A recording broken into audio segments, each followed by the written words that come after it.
যদি নির্ধারিত সময়ের মধ্যে এগুলো বিক্রি করা না যায়, 3 ঘন্টার আগে যদি বিক্রি করতে না পারেন, তাহলে 3 ঘন্টা পরে আইসক্রিম থাকবে তো বাক্সের মধ্যে। পরে লাভ আপনি বাদ দেন, আসল মূলধন যেটা পুঁজি কয়, মূলধনের টাকাই তো আপনি সংগ্রহ করতে পারবেন না। এজন্য এই মাল কেনার সাথে সাথে বিক্রি করার জন্য আপনাকে লাগে যেতে হবে। মানুষের বাড়ি বাড়ি, গ্রামে গ্রামে, প্রত্যেকের ঘরে ঘরে যায় পৌঁছতে হবে, আমি আইসক্রিম নিয়ে আসছি, কে কে কিনবে আসো। যদি এখানে সে অলসতা করে বসে থাকে, আচ্ছা ঠিক আছে যাগো 2 ঘন্টা আমি গাছতলে একটু জিরাই লই, প্রচন্ড রৌদ্র, 2 ঘন্টা পরে বেচবো, 2 ঘন্টা পরে বাক্স খুললে দিব কি পানি হয়ে গেছে গা, পরে লাভ গেল কই? আসলেই তো নাই, লাভের প্রশ্নই আসে না। মানুষের হায়াতরা ঠিক এরকম, আপনি নামাজ পড়েন বা না পড়েন, একটা মানুষ বালেগ হওয়ার সঙ্গে সঙ্গে তার উপরে নামাজ উজা আল্লাহ তাআলা ফরজ করে দিয়েছেন। আল্লাহুম্মা সাল্লি আলা সাইয়্যিদিনা মাওলানা মুহাম্মদ ওয়া আলা আলি সাইয়্যিদিনা মাওলানা মুহাম্মদ। আল্লাহুম্মা সাল্লি আলা সাইয়্যিদিনা মাওলানা মুহাম্মদ ওয়া আলা আলি সাইয়্যিদিনা মাওলানা মুহাম্মদ। আল্লাহ রাব্বুল আলামিন এই কথাগুলোর দ্বারা আমাদেরকে এটাই বুঝাইলেন যে হে দুনিয়ার মানুষেরা, তোমরা সকলে ধ্বংসের মধ্যে নিমজ্জিত, ধ্বংসের মধ্যে লিপ্ত প্রত্যেকটা মানুষ, ইল্লাল্লাযীনা আমানু ওয়া আমিলুস সালিহাত ওয়া তাওয়াসাউ বিল হাক্কি ওয়া তাওয়াসাউ বিস সবরি। 4টা গুণের কথা আল্লাহ রাব্বুল আলামিন এরপরে উল্লেখ করতেছেন। ইল্লার দ্বারা একদল মানুষকে ধ্বংস হওয়া থেকে আল্লাহ তাআলা জুদা করে দিলেন, আরেক দল মানুষ ধ্বংসের মধ্যেই রয়ে গেল। ইল্লা ওই মানুষদেরকে ব্যতীত, ওই মানুষদেরকে বাদ দিয়া, যেমন লা ইলাহা ইল্লাল্লাহ আমরা কই না, যে কোনো ইলাহা নাই ইল্লাল্লাহ, এক আল্লাহ ছাড়া। ঠিক আছে নি? এই কথা থেকে পরিষ্কার বোঝা গেল আল্লাহ তাআলা একজন। ঠিক এরকম ইল্লাল্লাযীনা আমানু, যারা আল্লাহ তাআলার উপরে ঈমান গ্রহণ করলো, এই মানুষগুলো ধ্বংসের মধ্যে নিমজ্জিত না। সুবহানাল্লাহ। আমরা যে ধ্বংসের মধ্যে ডুবে রয়েছি, আল্লাহ রাব্বুল আলামিন আমাদেরকে এই কথাগুলোর দ্বারা বুঝায় দিলেন। বুঝায় দিয়া শেষ করিয়া আল্লাহ তাআলাকে, আল্লাহর রাসূল মুহাম্মদ সাল্লাল্লাহু আলাইহি ওয়াসাল্লামকে তুমি মানো আর না মানো, তোমার জীবন আস্তে আস্তে করিয়া শেষ হয়ে যাইতেছে। তুমি মানলেও, রাসূল পাককে মানলেও তোমার জীবন শেষ হবে, না মানলেও শেষ হবে। মানুষের জীবন কিন্তু এটা এরকম একটা জীবন, অন্যান্য জীবের মতো না। যেমন গরু, ছাগল, শিয়াল, কুকুর, তাদের জীবন এই দুনিয়ার মধ্যে মৃত্যু পর্যন্তই শেষ। এরপরে তাদেরকে দুনিয়ার জীবনের জন্য কোথাও কোনো জবাবদিহি তারা করতে হবে না। মানুষের জন্য কিন্তু জবাবদিহি করার ব্যবস্থা আছে। জবাবদিহি যদি করতে হয়, মরা মানুষের কাছ থেকে কি জবাব নেওয়া সম্ভব নেই? তাহলে বোঝা গেল মানুষ মূলত মরে না, স্থান পরিবর্তন করে, বদলায়, এক জায়গা থেকে আরেক জায়গায় যায়। আমরা বর্তমানে যেখানে আছি এখানে যেমন আমাদের আরাম আয়েস সুখ শান্তির দরকার আছে, এই জায়গা ছাইরা আমরা যেখানে চলে যাব সেইখানেও আমাদের আরাম আয়েস এবং সুখ শান্তির দরকার আছে। কিন্তু আমরা যেখানে যাব এখান থেকে বের হয়ে দুনিয়ার প্রত্যেকটা মানুষই তো সকল লোকেরই এলা, সে ইমানদার হোক আর ইমান হারা হোক, সে নামাজি হোক বেনামাজি হোক, সবাই কিন্তু জান্নাত চায়। চায় কি চায় না? জান্নাতে যাওয়ার জন্য যে জিনিসটা একান্ত দরকার, একান্ত অপরিহার্য, এই কাজ না হইলে কেউ জান্নাতে যেতে পারবে না, এটার নাম হইল মরে যাওয়া। সবাই কিন্তু জান্নাতে যাইতে চায়, মরতে চায় কয়জন? মরার জন্য কেউ রাজি না, কিন্তু না মরলে তো জান্নাতে যাওয়া যাবে না। আর জান্নাতিটা এমন একটা শান্তি আরামের জায়গা, এরকম ওয়ামাল হায়াতুদ দুনিয়া ইল্লা মাতাউল গুরুর। আল্লাহ তাআলার নিকটে, ওয়ালাইকুম সালাম, দুনিয়ার জিন্দিগি, হায়াতে জিন্দিগি, দুনিয়া যেটাকে বলা হয়, মাছির পাখা আছে না? মাছির পাখারও কিন্তু একটা মূল্য আছে, যদিও আমরা মাছির পাখির মূল্য জানি না। এই পাখার সাহায্যে মাছি এক এলাকা থেকে আরেক এলাকা যেতে পারে, তাহলে এটার একটা মূল্য তার আছে না? এই দুনিয়ার মূল্য আল্লাহ তাআলার কাছে ওই মাছির পাখা সমপরিমাণ মূল্য ও না, এর চাইতেও কম। দুনিয়ার হায়াত মাছির পাখার যে মূল্য তার চাইতেও কি কম আল্লাহ তাআলার কাছে।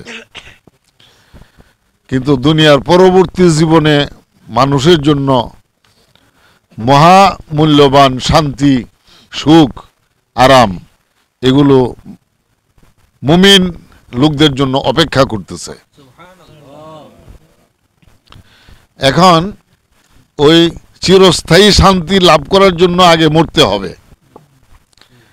যার মধ্যে ঈমান নাই সেও মরে, যার কাছে ঈমান আছে সেও কি মরে।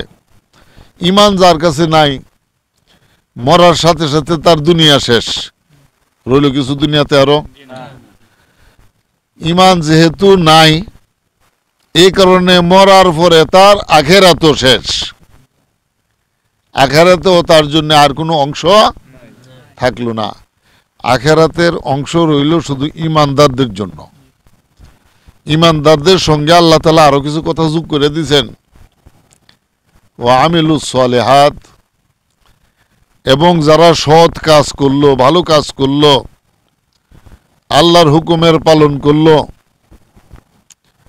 ওয়া তাওয়াসাউ বিল হাক্কে, এবং সদা সতের উপর প্রতিষ্ঠিত থাকলো। এটি হলো 3 নাম্বার গুণ। ওয়া তাওয়াসাউ বিস সবরে, 4 নাম্বার গুণ হলো সত্যের উপরে প্রতিষ্ঠিত থাকতে গেলে আপনার উপরে অনেক ঝড় ঝামেলা আসবে, ধৈর্যের সঙ্গে সেই ঝামেলার মোকাবেলা করে যেতে হবে। যেমন ধরুন, নামাজ ফরজ মুমিন লোকদের জন্য, যে লোক মুমিন না তার জন্য কিন্তু নামাজ ফরজ না। যে মুমিন না তার জন্য কি ফরজ? তাইলে প্রত্যেকটা মানুষের উপরে একটা বস্তু ফরজ, এটার নাম হইল কলমা। ঈমান গ্রহণ করা প্রত্যেক মানুষের উপরে ফরজ। ঈমান গ্রহণ করার পরে নামাজ, রোজা, যাকাত, হজ, নামাজ, রোজা, যাকাত, হজ, এগুলি কার উপরে ফরজ? ঈমানদারের উপরে। আর যার ঈমান নাই তার উপরে কিন্তু নামাজ ফরজ না, রোজাও ফরজ না, যাকাত এবং মক্কা শরীফের হজ করাও তার উপরে ফরজ না। আল্লাহ রাব্বুল আলামিন এই প্রসঙ্গটাই তাদের সামনে হাসরের ময়দানে উত্থাপন করবেন না, নামাজ রোজার প্রসঙ্গ, হজ জাকাতের প্রসঙ্গ, যার ঈমান নাই তার সামনে এগুলো উঠাবেন না। তার কাছে শুধু জানতে চাওয়া হবে তুমি কেন ঈমান গ্রহণ করলে না, কোন জিনিস তোমাকে ঈমান থেকে ফিরাইয়া রাখলো, যে জিনিস এর কারণে তুমি আমাকে বিশ্বাস করলা না, আমার বন্ধু মুহাম্মদ সাল্লাল্লাহু আলাইহি ওয়াসাল্লামকে তুমি বিশ্বাস করলা না, এই কারণ দর্শাও। তাদের সামনে শুধু এই একটা প্রশ্নই থাকবে। এখন যখন আপনি ঈমান গ্রহণ করে ফেললেন তখনই আপনার উপরে নামাজ রোজা হজ যাকাত এগুলি ফরজ হয়ে গেল গা। এখন ঈমান গ্রহণ কিভাবে করতে হবে? লা ইলাহা ইল্লাল্লাহু মুহাম্মাদুর রাসূলুল্লাহ সাল্লাল্লাহু তাআলা আলাইহি ওয়া সাল্লাম। শুধু লা ইলাহা ইল্লাল্লাহ বললেই মুমিন হওয়া যাবে না, সঙ্গে মুহাম্মাদুর রাসূলুল্লাহ বলতে হবে। এই লা ইলাহা ইল্লাল্লাহর পরে মুহাম্মাদুর রাসূলুল্লাহ এর আগে এই দুইজনের মধ্যখানে কোনো ওয়া বা এবং নাই। লা ইলাহা ইল্লাল্লাহু ওয়া মুহাম্মাদুর রাসূলুল্লাহ কথাটা এরকম না। আমি যে এখন বললাম লা ইলাহা ইল্লাল্লাহু ওয়া মুহাম্মাদুর রাসূলুল্লাহ, এই ওয়া শব্দটা নাই। তাহলে একদম আল্লাহ তাআলার সঙ্গে নবী মুহাম্মদ সাল্লাল্লাহু আলাইহি ওয়াসাল্লামের নামটাকে বসানো হয়েছে। আমি যদি এখন বলি যে আমি এবং রুহুল আমিন, কয়জন হয়েছে? আর যদি আমিও ঠিক রাখলাম, রুহুল আমিনও ঠিক রাখলাম, শুধু এবং বাদ দিলাম, এবার কি হইল? আমি রুহুল আমিন এবং নাই। তাই রুহুল আমিন আর আমার মধ্যে কোনো তফাৎ নাই, বোঝা গেল না? ঠিক এরকম আল্লাহ এবং মুহাম্মদ সাল্লাল্লাহু আলাইহি ওয়াসাল্লামের মধ্যখানে কোনো এবং না থাকার কারণে দুইজনকে একসঙ্গে বিশ্বাস করতে হবে। তাহলে একটু আগে আমি এখানে সুলাফার দাঁড়াই বলছিলাম বৈশা যে লাম্মা আরাদাল্লাহু তাআলা আন ইয়াখলুকাল মাখলুকাতে ফাবাসাতাল আরদা ওয়া রাফা'আস সামাআ আল্লাহুম্মা সাল্লি আলা সাইয়্যিদিনা মাওলানা মুহাম্মাদ ওয়া আলা মাওলানা মুহাম্মাদ আল্লাহুম্মা সাল্লি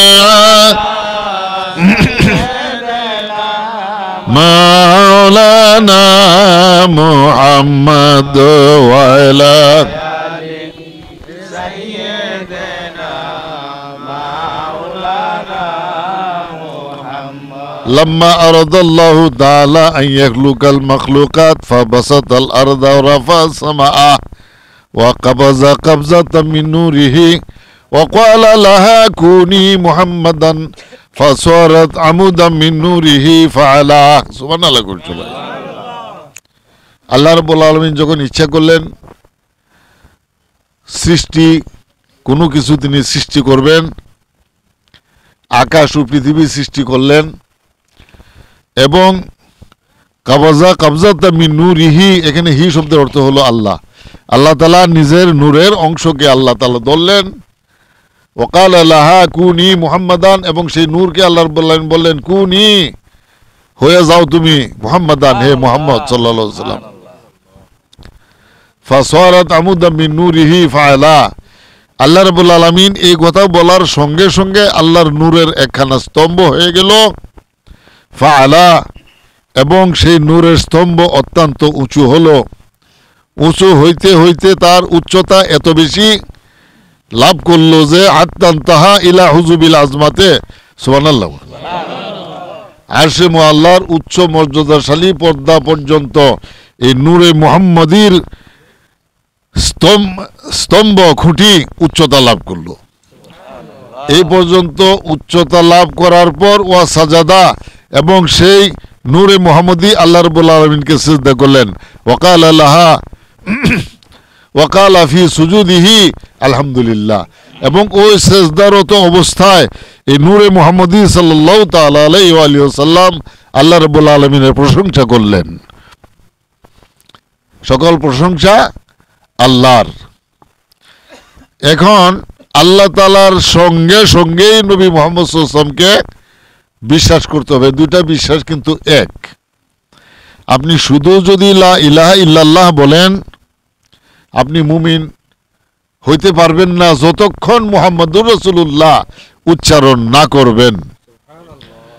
তাহলে কোটি কোটি বারও যদি কেউ লা ইলাহা ইল্লাল্লাহ পড়তে থাকে, সে মুমিন হইতে পারবে না। আর যদি মুখে সে একবার বলতে পারে মুহাম্মদুর রাসূলুল্লাহ, তাহলে আল্লাহ রাব্বুল আলামিনকে অর্থাৎ লা ইলাহা ইল্লাল্লাহকে জুদা করে আর বলতে হবে না। এই মুহাম্মদুর রাসূলুল্লাহর ভিতরেই আল্লাহ রাব্বুল আলামিন আছেন, আল্লাহকে মানা হয়ে যায়। আমার নবী মুহাম্মদ সাল্লাল্লাহু আলাইহি ওয়াসাল্লামকে মানলেই আল্লাহ তাআলাকে কি মানা হয়ে যায়।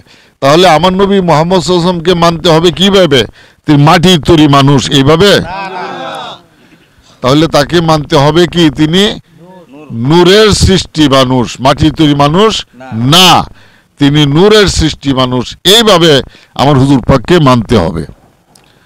যখন রসুল পাক সাল্লাল্লাহু তাআলা সাল্লামকে আপনি মেনে নিলেন, কিভাবে মানলেন? তিনি আল্লাহ নূরের সৃষ্টি, এইভাবে মানলেন। মেনে নেওয়ার পর আপনার উপরে নামাজ ফরজ হয়ে গেছে, রোজা ফরজ হয়েছে, যাকাত দেওয়া ফরজ হয়েছে, বাইতুল্লাহ শরীফের হজ করা ফরজ হয়েছে। এইবার আপনাকে ওই সকল প্রশ্ন করা হবে। ঈমান গ্রহণ করার পর নামাজ কেন পড়লেন না, রোজা কেন রাখলেন না, হজ কেন করলেন না, যাকাত ফরজ হওয়ার পরেও কেন যাকাত দিলেন না? এই প্রশ্নগুলো আপনাকে করা হবে। যাদের ঈমান নাই তাদেরকে এই সকল প্রশ্ন করা হবে না। এখন ঈমান আনার পরে আমলে সালেহ যারা করলো, তারা এই ধ্বংস হয়ে যাওয়া থেকে রক্ষা পেয়ে গেল। সুবহানাল্লাহ। আল্লাহ তাআলা যে বলে দিলেন ইন্নাল ইনসানা লাফি খুসরিন, দুনিয়ার প্রত্যেকটা মানুষ ধ্বংসের মধ্যে ডুবে রয়েছে, ইল্লাল্লাযিনা আমানু, এক নম্বরে ধ্বংস থেকে রক্ষা পাইল ওই ঈমান গ্রহণকারীগণ, ওয়া আমিলুস সলিহাত, এবং যারা আল্লাহর হুকুমের তাবেদারি করলো, নামাজ রোজা উযু গোসল হজ যাকাত এগুলো পালন করলো, তারা এই ধ্বংস হয়ে যাওয়া থেকে রক্ষা পেল। এখন তাদের সঙ্গে আরো দুইজনকে আল্লাহ তাআলা যুক্ত করতেছেন। ওই দুজন কারা? ওয়াতাওয়াসাউ বিস সবরে। আপনি এই পর্যন্ত ঈমান গ্রহণ করার পর, নামাজ রোজা ঠিকভাবে আদায় করার পর, এর উপরে আপনি সবর করলেন, ধৈর্য ধারণ করলেন, আপনি হকের উপরে প্রতিষ্ঠিত থাকলেন, সত্যের উপরে প্রতিষ্ঠিত থাকলেন। সত্য কোন জিনিস? সত্য হলো নবী মুহাম্মদ সাল্লাল্লাহু আলাইহি ওয়াসাল্লাম আল্লাহ নূরের সৃষ্টি। আছে না কোরআন শরীফে, কাদ জাআকুম মিনাল্লাহি নূর, যখন তোমাদের নিকটে আসলো আল্লাহ হইতে নূর, ইনদাল্লাহি নূর, এরকম বলা হয় নাই কোরআন শরীফে, নাকি ইনদাল্লাহ বলা হয়েছে? কি বলা হয়েছে? মিনাল্লাহ। মিনাল্লাহ বলা হয় নাই? আল্লাহ হইতে, আল্লাহ নিকট হইতে না। ইনদাল্লাহ অর্থ আল্লাহর নিকট হইতে, আর মিনাল্লাহ অর্থ আল্লাহ হইতে। এবার আল্লাহ হইতে নূর, আমার নবী মুহাম্মদ সাল্লাল্লাহু আলাইহি ওয়াসাল্লামকে যখন আপনি মেনে নিলেন, আপনার উপরে নামাজ রোজা ফরজ হয়ে গেল। এক নম্বরে নামাজের মধ্যে আসেন। আপনি দেখতেছেন এমন অনেক লোক সমাজের মধ্যে আছে যারা নামাজ পড়ে নবী আল্লাহর নূর এই কথা মানে না। এবার কি সে ইমানদার হইতে পারলো? ইমানদার সে হইতে পারে নাই। আপনি হকের উপরে থাকতে হবে, নবী আল্লাহর নূর, এবং নামাজ পড়তে হবে। তখন আপনি সত্যের উপরে কায়েম থাকতে পারলেন। আর যে লোক নামাজ পড়লো, নবী আল্লাহর নূর মানলো না, সে সত্যের উপরে থাকতে পারলো না। এখন এই সত্যের উপরে থাকতে গেলে আপনার উপরে অনেক বাধা, অনেক ঝড় তুফান বিপত্তি আপনার উপরে আসবে। আসার পরে আপনি ওই সত্যের উপরে কায়েম থাকতে হবে, সত্যকে ছেড়ে দেওয়া যাবে না, সবর করতে হবে, ধৈর্য ধারণ করতে হবে। সেটা কিভাবে? এখন নামাজ ফরজ তো ইমান গ্রহণ করার পরেই, নাকি ফরজ না? তাহলে নামাজ যখন ফুরন লাগবো, আল্লাহ রসুল পাক সাল্লাল্লাহু আলাইহি ওয়াসাল্লাম ইরশাদ করেন এক ওয়াক্ত নামাজ জামাতের সঙ্গে পড়লে একা নামাজ পড়া চাইতে 27 গুণের বেশি সওয়াব পাওয়া যায়, আছে না হাদিস শরীফে? এখন আপনি দেখলেন মসজিদে যে লোকটা ইমামতি করে নামাজের মধ্যে, ওই লোক কিন্তু ওই লোক তার মুখে বলে থাকে নবী মাটির তৈরি মানুষ, আর এই কথা যে লোকটা বলল তার মধ্যে ইমান নাই। ইমান যদি না থাকে তাহলে সে তো নামাজ পড়ে, তার নামাজের কোনো দাম আছে? তার নামাজের কোনো মূল্য নাই। আপনি যখন বুঝতে পারলেন এই লোকটা রাসূল পাককে যখন মাটি বলতেছে, আল্লাহ নূর হিসেবে সে মানতেছে না, তাইলে তার উপরে ইমান নাই, তার মধ্যে কি ইমান নাই। এখন তার পিছনে যদি আপনি ইমানদার হওয়ার পরে যে নামাজে দাঁড়ায় যান, আপনিও তার মতো ইমান হারা হয়ে গেলেন। তখন আপনাকে এই সত্যের উপরে কায়েম থাকতে হবে। কিভাবে? তার পিছনে নামাজে দাঁড়ানো যাবে না, বাস আপনি সত্যে কায়েম থাকলেন। সত্য কি? কাদ জাআকুম মিনাল্লাহি নূর, সত্য হলো আল্লাহ হইতে যে নূর আমাদের নিকটে এসেছে, এটা হলো সত্য, এটা হইলো হক। এখন হকের উপরে ধৈর্যের মাধ্যমে প্রতিষ্ঠিত থাকতে হবে। ওয়াতাওয়াসাউ বিস-সবরে, সবর অর্থ কি? ধৈর্য। ধৈর্যটা কি ধরনের? গ্রামের লোকরা জানে যে মুবারক তো একটা পাক্কা নামাজি মানুষ, আমরা সবাই জানি, আরো 2 মাস আগেও দেখছি, কিন্তু আজকে 2 মাস যাবৎ সে মসজিদে আইয়ে না। সে মসজিদও কেন আসে না? সে তো একটা পাক্কা নামাজি। এই গ্রামের মসজিদের সমাজের 12-13 জন মানুষ মিল্লা এই কথাগুলো বলতে আরম্ভ করে দিল। এদের মুখ থেকে শুই না আরো কিছু মানুষে কইব না কইতো না। এরপরে আর 3-4 দিন এভাবে কইয়া সাইরা আরেকদিন কই আচ্ছা লসারে আমরা কয়েকজন গিয়া দিই, তারা জিগাইয়া হ্যাঁ মসজিদে গেলে গিয়ে আইয়ে না। পরে তো লোক আপনার বাড়িতে মোবারকের বাড়িতে এসে বললো, কি মোবারক তুমি তো, আমরা তো জানি তুমি একটা পাক্কা নামাজি, তুমি এই মসজিদ ছেড়ে দিলা, বাইত নামাজ পড়ো। মসজিদে নামাজ পড়লে তো বাইত নামাজ পড়ার চাইতে 27 গুণ বেশি সব পাওয়া যায়, তো তুমি বাড়িতে নামাজ পড়ো, মসজিদে কেন আসো না? এখন যদি আপনি তার কাছে বলতে যান ইমাম সাহেবের ইমান নাই, আপনি তো মাসালা জানেন না সব, ইমাম সাহেবের ইমান নাই, এই কথা যদি আপনি কয়ে দেন, গ্রামের মধ্যে লাগবে নি গন্ডগোল একটা। গ্রামের সকল মানুষ ইমাম সাহেবের পিছনে নামাজ পড়ে, আর মুবারক বেটা ঠেলা গাড়ি চালায়, আলে বেতেছে সই শুদ্ধ করে পড়তেও জানে না। ইমাম সাহেব দাওরা পাস করেছে, টাইটেল পাস করেছে, আল্লাহর কোরআনের হাফেজ, এই ইমাম সাহেবরে তার মতন বেটা কয় ইমান নাই, দর তারে, ঠিক আছে নি? তখন আপনি কি করতে হবে? আপনি তো মাসালা জানেন না, এই কথা কইবার সাহস ক্ষমতা তো আপনার কি নাই। তখন আপনি সবর করতে হবে ওদের কথার পরে। ভাই আচ্ছা দেখি সুযোগ পাই যদি যাই আম, তো সুযোগ ইভেন অমুক কাজের ভেজালে থাকি, অমুক ভেজালে থাকি, মাঝে মাঝে কিছু উল্টা পাল্টা কথা বলে দিবেন। উল্টা পাল্টা কথা কি ধরনের? নুমাজের সময় তো আমি পড়তেই পারি না, তারকে আপনি বুঝাই দিবেন আপনি একটা বেনামাজি, আপনি যে পাক্কা নামাজি এই কথাটা যেন গ্রামীরা কি না জানে। আপনি বেনামাজি এটা যদি গ্রামীরা জানে, আমার আর দৌড়তে লজাই মসজিদ, আপনার উপরে কোনো বিপদ আসবে না। আপনি যে নামাজি এটা শুধু আপনি জানেন। আমি কি ডুল মারুন লাগবো? আমি একজন নামাজি মানুষ, ডুল মারুন লাগবো?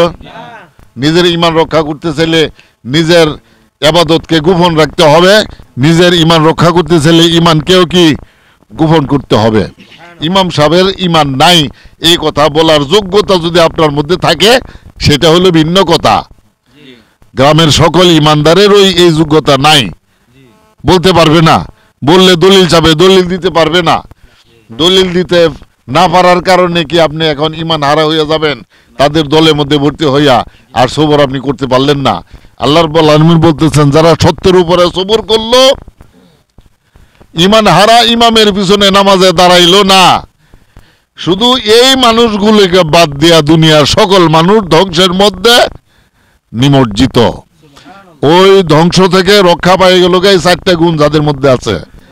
4টা গুণের মধ্যে 1 নাম্বার গুণ যার মধ্যে আছে, 1 নাম্বার গুণ যার মধ্যে আছে, বাকি 3টা অটোমেটিক তার আমলে আইসা যাবে। 4টা গুণের কথা আল্লাহ তাআলা কইছে না? 4টা কি কি? আল্লাযীনা আমানু, যারা ঈমান আনলো।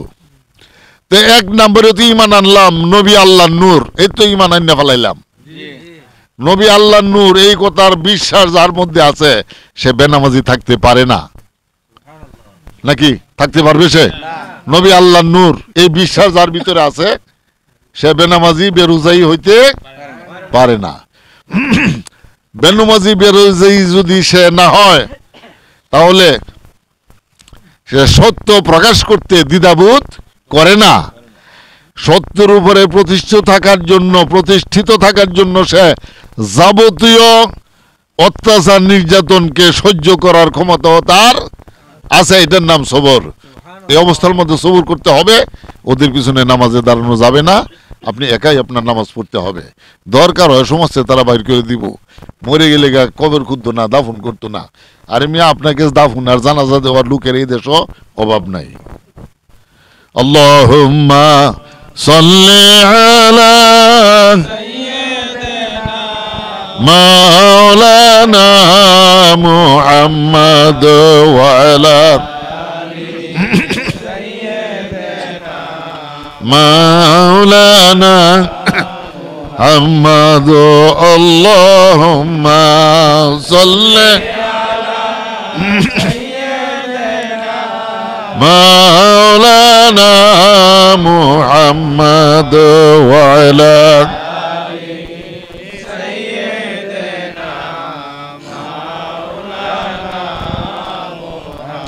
এরপরে একটার নাম বিপদ আর একটার নাম মহাবিপদ আছে না? এরকম বিপদ কোনটা আর মহাবিপদ কোনটা? মহাবিপদ মানে এদিক দা গেল বিপদ, এফি গেল, ফাঁসে গেল, সামনে গেলে, উপরে নিচে, চতুর্দিকে গেলে দেখবেন যেদিকে যান এদিক দিয়ে কি বিপদ। এটার নাম হইল মহাবিপদ। মহাবিপদ থেকে বাঁচার জন্য এইবার আপনি মোবারক মাত্র একজন মানুষ, গ্রামও কি একজন মানুষই থাকে? আরো 30 জন মানুষ কি এই গ্রামও আছে না? এই 30 জন মানুষে জানে সে একজন নামাজি মানুষ, তাকে ধর মসজিদে নিয়েও নি লাগবো, দৈরা আমের লয়ে গেল, আপনি কিছু করতে পারবেন নি?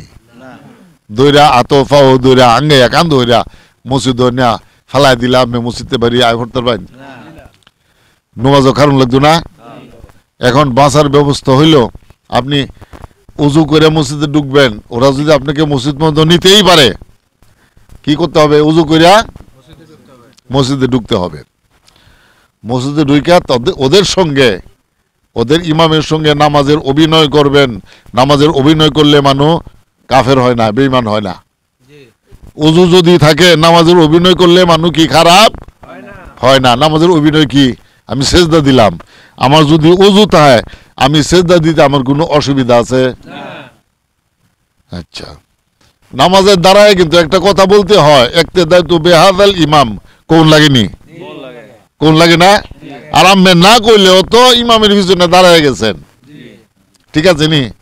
ইমাম সাহেব সূরা কেরাত পড়বো, আপনি তার লগে তহরিমা বাইন্দা খাড়া হয়ে থাকবেন, আপনি নামাজের নিয়ত করতে পারবেন না।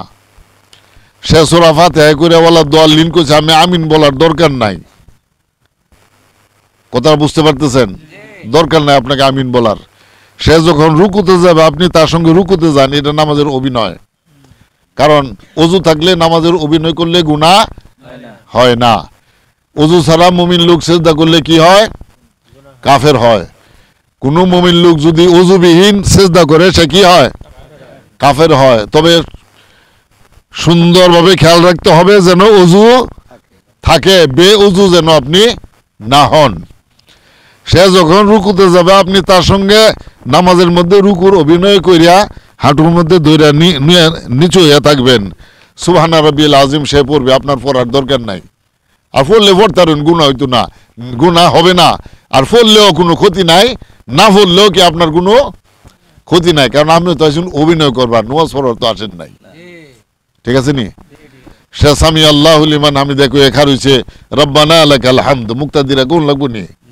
এগুলো বলার আপনার দরকার নাই। আর যদি বলেন বলেন, অসুবিধা কি? সে সেজদাতে গেছে আল্লাহ আকবর করে, আপনিও আল্লাহ আকবর করে তার সঙ্গে সেজদার মধ্যে যান, এটা আপনার নামাজের অভিনয় হইতেছে। আমি বলি নাই একটু আগে, ওযু সহ আল্লাহকে সেজদা করলে মানুষ ইমান হারা হয় না। তাহলে আমার ওযু আছে, আমি আল্লাহর সেজদা দিতে অসুবিধা কি? শুধু নমাজ সেজদা দিন লাগবো? ওযু থাকলে নমাজ ছাড়াও তো আল্লাহর সেজদা দেওয়ার সুযোগ আছে, আছে না? এইভাবে ওদের সাথে আপনি নামাজ শেষ করেন। ওরা যখন সালাম ফিরাইবে ডান দিকে বাম দিকে, আপনি তো জানেন আপনি যে নামাজ পড়েন নাই, না জানেন না? আর মসজিদের সবাই জানে আপনি তাদের সাথে নামাজ পড়ছেন। আপনি ডুল মারার দরকার নাই বলে আমি তখন নামাজ পড়ছি না, এই কথা সকলকে বলার দরকার আছে? আপনি শুধু নিজে জানলেই হইব যে আমি নামাজ পড়ি নাই, ঠিক আছে নি? সে যখন সালাম ফিরাবে আপনি তখন ওই এই যে নামাজের অভিনয় করলেন একটু আগে, ওই ফরজ নামাজের মধ্যে আপনি দাঁড়ায় যাবেন একামত দিয়া, একামত বিহীন না। কারণ একামত সুন্নতে মুআক্কাদা। একামত কি? সুন্নতে মুআক্কাদা। একামত তো তারাও দিছে, দেয় নাই? কারণ ওদের তো ইমান নাই, যে বেটার ইমান নাই তার একামতের কোনো মূল্য আসেনি, আছে কোনো দাম? কারণ কিতাবে লিখছে আল আযানু ওয়াল ইকামাতু কালাহুমা সুন্নাতুন ফি সফারে ওয়াল হাজার। আজান আর একামত এ দুটো আপনি বাড়িতে থাকেন আর ভ্রমণে থাকেন, সকল অবস্থার মধ্যে এই দুটা কি? সুন্নত। কালাহুমা সুন্নাতুন, আজান একামত কি? সুন্নত। আপনি ওদের সঙ্গে নামাজের অভিনয় শেষ করে আপনি একামত দিবেন, ওদেরকে শোনায় না, কিন্তু আপনি নিজে কানে শুনতে হবে আপনি কি বলতেছেন, ঠিক আছে? এদের থেকে একটু দূরে সরে যান। ব্যাগ মসজিদ জড়িয়ে হইতে মানুষ এই ফরজ পড়ে গেলে ব্যাগ মসজিদ বইয়ে কার হয়? আমি কোন জান গেছে এখন আর কি গেছে না, ঠিক আছে নি? ওইখানে গিয়ে আপনি সুন্দর করে একামত দিবেন। একামত দিয়ে আপনি ফরজ নামাজের নিয়ত করবেন। নিয়ত করে নামাজ পড়ে আপনি গড়তে বের হয়ে আসবেন। গ্রামীরা দেখলো যে আপনি তাগর লোকে কি নামাজ পড়ছেন, আর আম্মেও দেখলেন নিজের ইমান রক্ষা করে আপনিও চলে আসছেন এবং নিজের নামাজ নিজে পড়ে নিছেন। তারা জানলো না আপনি কি করলেন না করলেন। এবং এই কথাগুলো ওদেরকে বলার কোনো দরকার নাই। যদি বলতে যান ঝগড়া হবে, না বললে বেঁচে গেলাম। মান্দা বেটা কইছেন বাবু দেখে শুনি কই না, কোনো বিপদ আমাকে পায় না। হ্যাঁ, আমি কি করলাম না করলাম আমি আর আমার আল্লাহ জানে। গ্রামবাসীকে জানানোর কোনো দরকার আমার নাই। বিপদ পড়ে গেলে যদি হারা দূরে লয়ে জায়গা এতে ধোঁজ খাইবার কোনো সুযোগ নাই। দল যদি আপনার বাড়ি হয়, ঠিক আছে, আপনি যদি বড় এক দলের সদস্য হন, তাহলে আপনি জানবেন যে আমি এখানে, আমার সাথে আরো লোক আছে। হ্যাঁ, তখন ওই ইমামতের মুসল্লা থেকে সেই ইমান হারা নজদি ও হাবিকে সরাইয়া আপনি ইমামতের মুসল্লায় দাঁড়ায় যাবেন। আপনার পিছনে সবার নামাজ হবে, কিন্তু সবার পিছনে ওদের পিছনে আপনার নামাজ হবে না। হবে তো না, ওই ইমানটাও গেল। ইয়া নবী সালাম আলাইকা,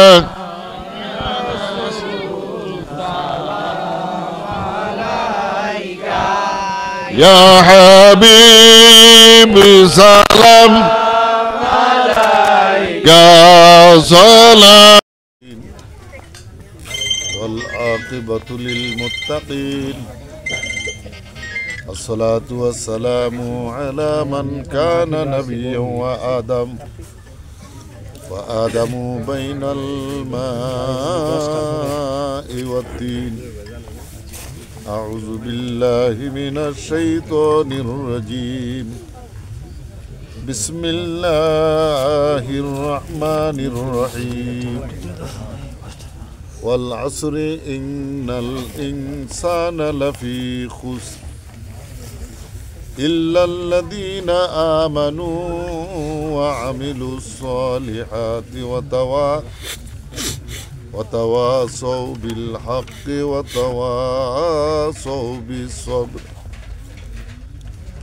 وقال أيضا إن الله وملائكته يصلون على النبي يا أيها الذين آمنوا صلوا عليه وسلموا تسليما اللهم صل على سيدنا مولانا محمد وعلى آل سيدنا مولانا محمد اللهم صل على سيدنا مولانا محمد وعلى آل سيدنا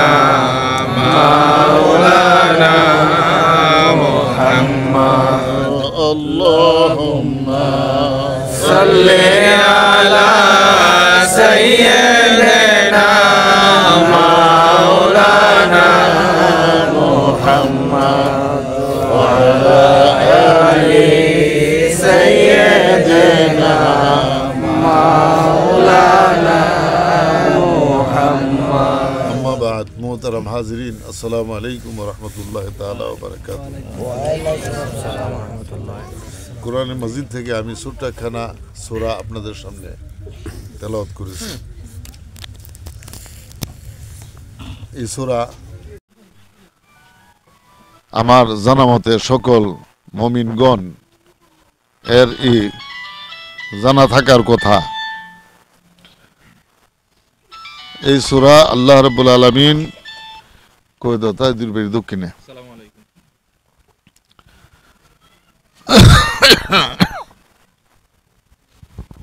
আল্লাহ সুবহানাহু ওয়া তাআলা মূল কালাম আরম্ভ করেছেন ওয়াল আসরে। আসর একটা সময়ের নাম। এই সময়ের কসম করে আল্লাহ রাব্বুল আলামিন কিছু কথা আমাদের উদ্দেশ্যে বলতেছেন, যে কথাগুলো কি? ইন্নাল ইনসানা লাফি খুসরিন। ইনসান অর্থ মানুষ। ইন্না নিশ্চয়ই, খুসরুন শব্দের অর্থ হইল ক্ষতিগ্রস্ত, লোকসান। তাহলে এই কথাগুলোর অর্থ হলো এই যে আল্লাহ রাব্বুল আলামিন বলতেছেন সকল মানুষ ক্ষতির মধ্যে, লোকসানের মধ্যে, ধ্বংসের মধ্যে নিমজ্জিত। লাফি অর্থ নিমজ্জিত, যার মধ্যে। আল্লাহ রাব্বুল আলামিন ইরশাদ করেন, যেহেতু সকল মানুষ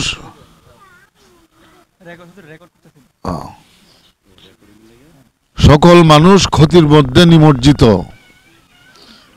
আল্লাহ রাব্বুল আলামিন ইরশাদ করেন, তোমরা কেউ দুষ্টামি করো না।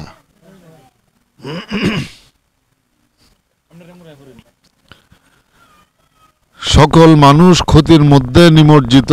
কথাগুলো কার? আল্লাহ তাআলার। আল্লাহ রাব্বুল আলামিন কোনো কথা আমাদেরকে বললে তার এই কথার সত্যতা প্রমাণের জন্য কোনো কসম করার দরকার পড়ে না, পরে এরপরে আল্লাহ রাব্বুল আলামিন কসম করতেছেন। কসম তাও করেছেন কিসের কসম? একটা সময়ের কসম করলেন। ওয়াল আসরে, আসরের কসম। যে এই পৃথিবীর সময়ের মধ্যে রাত্র দিন মিলাইয়া সর্বমোট 24 ঘন্টা। এই 24 ঘন্টার ভিতরে আসর একটা সময়ের নাম। আর এই সময়টা সবচাইতে খাটো একটা সময়। আসর সময়টা সমস্ত সময় থেকে খাটো। আপনারা জানেন আসরের নামাজের ওয়াক্ত শুরু হওয়ার পরে সূর্য ডুবে যাওয়ার আর বেশিক্ষণ বাকি থাকে না। সূর্য ডুবার পূর্ব পর্যন্ত আসরের সময় স্থায়ী হয়। সূর্য ডুবার মাধ্যমে এই সময় শেষ এবং জোহরের সময় শেষ হওয়ার সাথে সাথেই আসরের সময় শুরু হয়ে যায়। জোহরের জন্য একটা দীর্ঘ সময় পাওয়া যায়। ফজরের নামাজের পর থেকে সূর্য মাথার উপরে আইসা পশ্চিম দিকে হেলে যাওয়ার পূর্ব পর্যন্ত এখানে 5-6 ঘন্টা সময় আমাদের জন্য থাকে। এই সময় শুরু হওয়ার পর থেকে পরবর্তী আসরের সময় আসার পূর্ব পর্যন্ত এই সময়টুকু আমাদের জন্য স্থায়ী থাকে। এটা একটু আসরের সময় চেয়ে একটু লম্বা সময়।